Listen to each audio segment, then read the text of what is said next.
ખાલી બે ત્રણ વાત મારે કરવાની છે. જ્ઞાનીબેને ઘણી વિગતે વાત કરી, સરસ વાત કરી. મારો સવાલ એ છે કે થોડાક દિવસ પૂર્વે મારી વિધાનસભા વડગામમાં ગુજરાતના નાયબ મુખ્યમંત્રી હર્ષ સંઘવી આવીને ગયા વડગામમાં. એના થોડાક દિવસ પછી પાલનપુરના એક કાર્યક્રમમાં રાજ્યના મુખ્યમંત્રી આવ્યા. એના પછી દેશના ગૃહપ્રધાન અમિત શાહ આવ્યા અને એના પછી તાજેતરમાં દેશના વડાપ્રધાન નરેન્દ્ર મોદી આવ્યા. ગુજરાતના ગૃહમંત્રી, દેશના ગૃહમંત્રી, ગુજરાતના મુખ્યમંત્રી, દેશના પ્રધાનમંત્રી, આ ચારેય જણાએ છેલ્લા 2-3 મહિનામાં આ થરાદ અને બનાસકાંઠાની ધરતીનો આંટો માર્યો, પણ એકવાર બનાસકાંઠાના વિદ્યાર્થીઓ, યુવાનો અને બનાસકાંઠાની સામાન્ય જનતાને એવી અપીલ ના કરી કે ભૂલથી પણ ડ્રગ્સના રવાડે ચડતા નહીં. એક વાર પણ દેશના પ્રધાનમંત્રીએ, દેશના ગૃહમંત્રીએ, ગુજરાતના ગૃહમંત્રીએ, ગુજરાતના સીએમએ એવી ખાતરી ના આપી કે જાઓ તમારા થરાદમાં, બનાસકાંઠામાં, આ સરહદી વિસ્તારમાં એક ટીપું દારૂ નહીં મળે. આપી ખાતરી? એવું કોઈ વચન આપ્યું કે આ વિસ્તારના યુવાનોની ધમની અને શિરામાં હવે પછી ડ્રગ્સનું દૂષણ ઘૂસવા દઈશું નહીં? આવી કોઈ જ ખાતરી, આવી કોઈ જ બાહેધરી, આવું કોઈ જ વચન ગુજરાતની સરકાર, ભારતની સરકાર આ વિસ્તારની જનતાને આપવા માંગતી નથી. મતલબ કે બુટલેગરોને અને અમને સંવાદદારી પોલીસને એવો સંદેશ આપે છે, તમે તારે બેન દીકરીઓ, માતાઓને વિધવા થવા દો. લંડનમાં, અમેરિકામાં, ઓસ્ટ્રેલિયામાં આઈએસ આઈપીએસ અધિકારીઓ અને ભાજપના મંત્રીઓની પત્નીએ શોપિંગ કરવાનું અને અહીં આપણી બેન દીકરીઓ, માતાઓએ વિધવા થવાનું, આ ધંધો તમે તારે ચાલુ રાખો. આવો એની અંદરનો છુપો ભાવ રહેલો છે. મતલબ કે આ ગોરખ ધંધા ભલે ચાલતા, બનાસકાંઠાનો થરાદનો વિદ્યાર્થી, બનાસકાંઠાનો થરાદનો યુવાન ભલે બરબાદ થાય, ભલે આપણી બેન દીકરીઓ, માતાઓ વિધવા થાય, આ ચોરના દીકરાઓનું પેટનું પાણી હલતું નથી. તો આમનું શું કરવું પડે? આમની પાકા પાયે દવા કરવી પડે. અને પાકા પાયે દવા કરવી હોય તેનો પ્રસંગ આવીને ઉભો છે. પાડી તો કચકચાઈ 90% વોટિંગ કોંગ્રેસની તરફેણમાં કરો.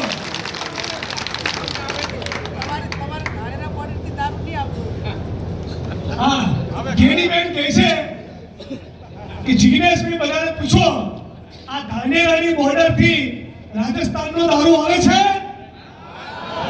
આમ ખોખારીને બોલો, કેમેરાવાળા બતાવો ભાઈ, બોલો. રાજસ્થાનની બોર્ડરથી વાયા, ધાનેરા, થરાદ, બનાસકાંઠા અને ગુજરાતમાં દારૂ ઘુસાડવામાં આવે છે. દારૂ ઘુસાડવામાં આવે છે. પોલીસની રેડ નજર છે.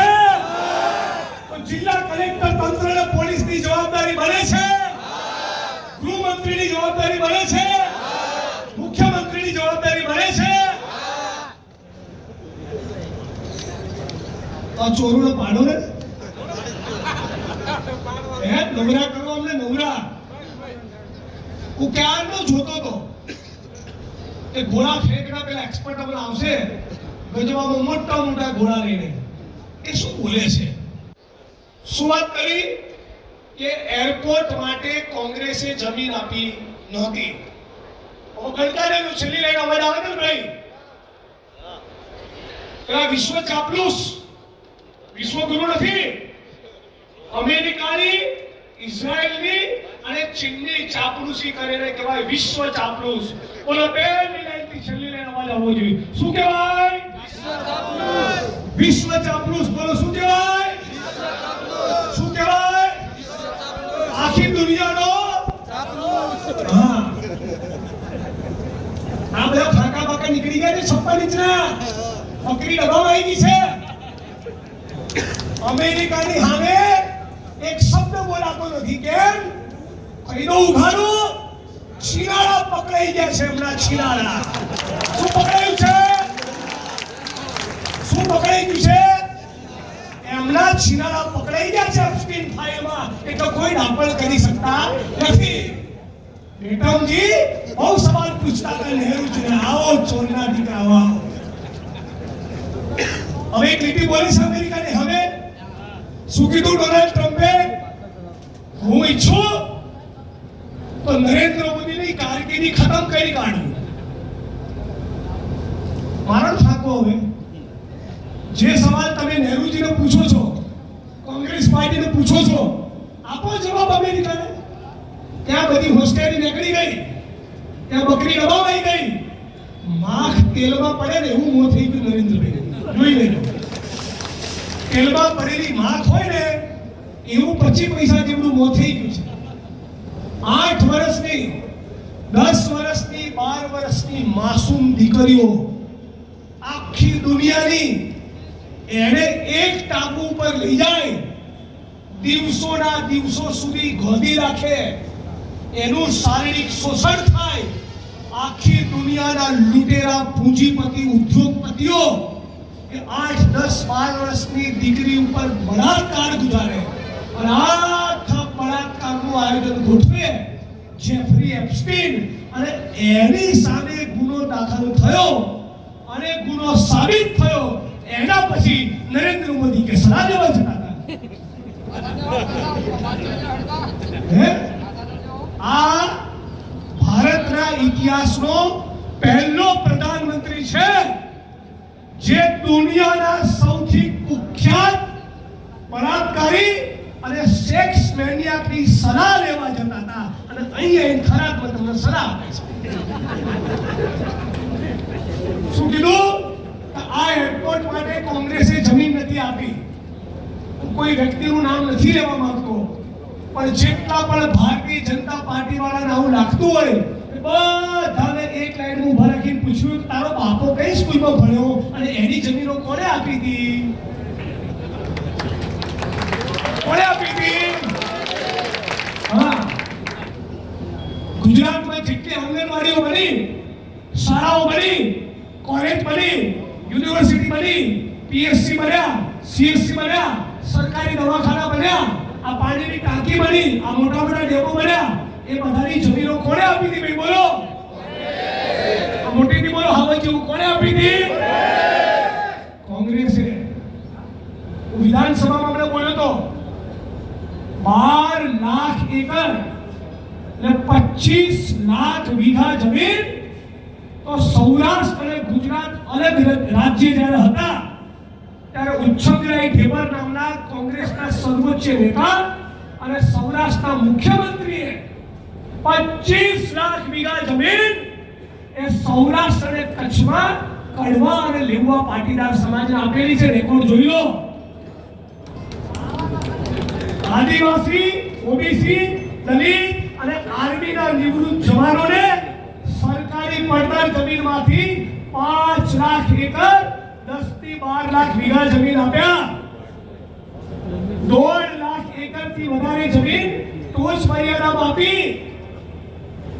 ગાંધીજીના નિકટના સાથી વિનોબા ભાવે મોટા જમીનદારો આગળ ટેલ નાખી હાથ જોડી વિનંતીઓ કરી રજવાડા જોડેથી અને ક્ષત્રિય સમાજ જોડે હાથ જોડીને જમીનો જે દાડિયાઓને અપાઈ એ પાછી જુદી. આ ખાલી ગુજરાતની વાત કરું છું. આપણા ગુજરાતમાં જ કોંગ્રેસની સરકારોએ 40-50 લાખ વીઘાથી વધારે જમીન એ ખેત મજૂર અને ખેડૂતોને ફાળવી છે. અને ભારતીય જનતા પાર્ટીએ ખાલી અદાણીને, અંબાણીને, બિલ્ડરોને, પૂંજીપતિઓને અને મોટા મોટા ધંધા શેઠોને જમીન ફાળવી છે. એમણે પશુપાલકોને, રબારીને, પરમારને, આહિરને, ગઢવીને, કોળીને, ઠાકોરને, ચૌધરીને, પ્રજાપતિને, દેવી પૂજકને, રાવણને, આદિવાસીને, દલિતોને કોઈ જમીન ફાળવી હોય તો ઇન્ડિયન નેશનલ કોંગ્રેસ ફાળવી છે. ડંકાની ચોટ ઉપર કહેવાય. અને છેલ્લી વાત, ચૂંટણી આવશે એટલે થરાદમાં અને બનાસકાંઠામાં તો આમનો મેળ પડતો જ નથી. આ એક એવો ગઢ અને કિલ્લો છે જેનો કાંકરો પણ ખરતો નથી. એટલે શું કરશે? આ દેશની માટીને, આ દેશની ધરતીને લૂંટીને જે કરોડો અરબો ભેગા કર્યા છે એના બંડલો તૈયાર રાખશે. કોઈ બી તાલુકા ડેલિગેટ, જિલ્લા ડેલિગેટ તારે કેટલા જોઈએ, આનો ધંધો ના થાય એની ખાલી તકેદારી રાખવાની છે. અને જે પણ માણસ આ ધંધો કરે, પક્ષ પલટો કરે, એના ગામની બજાર વચ્ચે એટલી વખત ગદ્દાર કહેજો કે એનો દીકરો ધાનેરાની બજારમાં નીકળે તાર આખું ધાનેરા કહેવું જોઈએ કારો બાપ ફૂટી ગયો પેલો ગદ્દાર. ડીસાની બજારમાં, વડગામની બજારમાં, ધાનેરાની બજારમાં જે પણ પક્ષ પલટો કરીને સામે જાય તો એને એટલી વખત ગદ્દાર કહેજો કે એના છોકરાને કે તારો બાપ ફૂટી ગયો ને ગદ્દાર નીકળ્યો તો જરા ચોરોનો શરમ આવે. હવે એકાદ તો બચ્યું હોય તો, બાકી એવું થવાનું નથી. અને છેલ્લી વાત, પોલીસ પ્રશાસનના મિત્રોને કહેવા માંગુ, કાળનું ચક્ર બદલાશે, બહુ સમય નહીં લાગે. ગુનાહિત પ્રવૃત્તિમાં તમારા સાહેબોના અને કમલમના કહેવાથી ગુનાહિત પ્રવૃત્તિમાં પડતા નહીં. અમારા ઉમેદવાર, અમારા ટિકિટ વાંચુ લોકો પર જૂના કેસની બીક બતાવતા નહીં, દાટીઓ બતાવતા નહીં. દાટીઓ બતાવનારા તો ભૂકા કાઢવા જ પહેલા થયા છીએ. ખોટો પાવર કમાવાનો કરતા નહીં. બાકી તમારી બધાની સામે જે પણ ટણી કરે, દાદાગીરી કરે, એ ભારતીય જનતા પાર્ટીનો આગેવાન હોય કે પોલીસ પ્રશાસનનો માણસ હોય, સેજ પણ આંખની ભ્રમર ઊંચી કરે, નામ જોગ પોલીસ સ્ટેશનમાં ફરિયાદ આપી દો. પોલીસ સ્ટેશનનો વડો હોય તો એની વિરુદ્ધ પણ એના જ પોલીસ સ્ટેશનમાં ફરિયાદ થાય. એસપી હોય, કલેક્ટર હોય કે એની કચેરીમાં પણ એની વિરુદ્ધમાં ફરિયાદ થાય. ફરિયાદ કરીને ઓછી લઈ લેજો. એ પડ્યું 5 વર્ષે, 10 વર્ષે, 15 વર્ષે પાકે એવી દવા કરીશું, એની ગેરંટી. અમુક દવા ઇમિડિયેટલી કરીશું, અમુક હાઈકોર્ટમાં 2, 4, 6, 8, 10 મહિને કરીશું, અને અમુક દવા તાબડતોબ નહીં થાય એવી હોય તો મને 45 થયા છે બેટમની, યાદ રાખજો તારે. અને આ બધા બહુ માટી પડા છે. આ બધા જે સાહેબો થઈને જનતા ઉપર ટણી કરતા હોય છે ને, આવા ટણી કરનારાની જોડે એકવાર મને લઈ ગયો ચેમ્બરમાં, મને જોઈને તાવ આવે છે તે તમને બતાવે. મને ખાલી જોઈને તાવ આવી જશે, બેચારને તો શું હતું, આમ આટલો હાકો તો કરું ને તો શેરંડી થઈ જાય.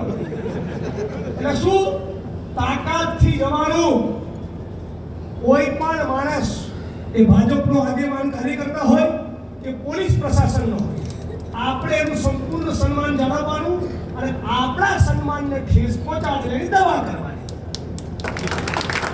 ખોટું કરવું નહીં અને કોઈના બાપનું ચલાવવું નહીં.